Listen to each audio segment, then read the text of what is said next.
नमस्कार दोस्तों। आज की इस कहानी में मैं आप सबको बताने जा रहा हूँ कि इंसान की वैल्यू क्या होती है। इंसान अपनी वैल्यू को नहीं समझता है। एक एक लड़का था, किसी गांव में एक लड़का था।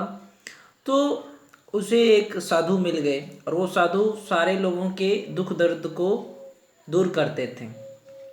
एक साधु थे, वो सारे लोगों के दुख दर्द को दूर करते थे। तो वो गरीब लड़का उस साधु के पास गया और अपने दर्द भरी दास्तान सुनाने लगा कि मैं बहुत गरीब हूँ, मुझे खाने के लिए भी कुछ नहीं है। तो फिर साधु ने उसे एक चमकीला पत्थर दिया, कहा कि ये लो बेटा और इसे लेके जाओ। अब वो चमकीले पत्थर को वो लेके गया। वो लड़का, गरीब लड़का, उस चमकीले पत्थर को लेके चला गया। अब वो चमकीले पत्थर को लेके एक सब्जी वाले के पास गया और कहा कि भैया ये देखो। तो सब्जी वाले ने कहा कि जाओ, इसका मैं तुम्हें 100 रुपये देता हूँ। उसको तराजू पे नापा, कहा कि हाँ, इसके हिसाब से मैं तुम्हें 100 रुपये देता हूँ। तो उस लड़के ने सोचा कि नहीं नहीं नहीं, 100 रुपये में इसे नहीं बेचना है। फिर वो आगे बढ़ा तो वो गया, एक सोनार के पास गया। सोनार ने कहा कि अरे होगा, कोई पत्थर होगा, कीमती पत्थर होगा। उसने कहा कि इसका मैं तुम्हें 1 लाख रुपए दूंगा। उस लड़के ने कहा कि नहीं नहीं, नहीं चलेगा काम।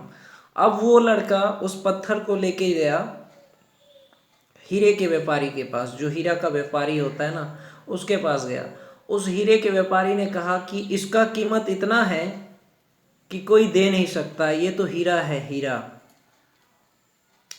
तब जाके उस लड़के को समझ में आई कि ये तो हीरा है, इसकी वैल्यू वही जान सकता है जो जौहरी है। इसका मतलब आपकी जो वैल्यू है वो वही जान सकता है जो आपके जैसा है, क्योंकि विद्वान की भाषा विद्वान ही समझ सकता है। तो फिर वो साधु के पास आया और कहा कि गुरुजी, मुझे बहुत बड़ा ज्ञान मिला कि इस दुनिया में हमें वही इंसान समझ सकता है जो हमारे जैसा हो। जैसे हीरे का जांच सिर्फ जौहरी कर सकता है, दूसरा कोई नहीं। उसी तरीके से आपकी वैल्यू सिर्फ आप समझते हो कि आपकी वैल्यू क्या है, आप क्या कर सकते हो, क्या बन सकते हो, ये सिर्फ आप जानते हो, दूसरा कोई नहीं।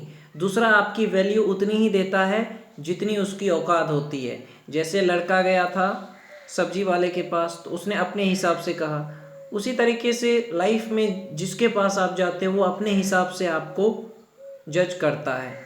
इसीलिए आप अपनी कीमत को पहचानना चाहते हो तो अपने मन की आवाज़ को सुनिए और एक बड़ा सपना देखिए और उसे पूरा करिए।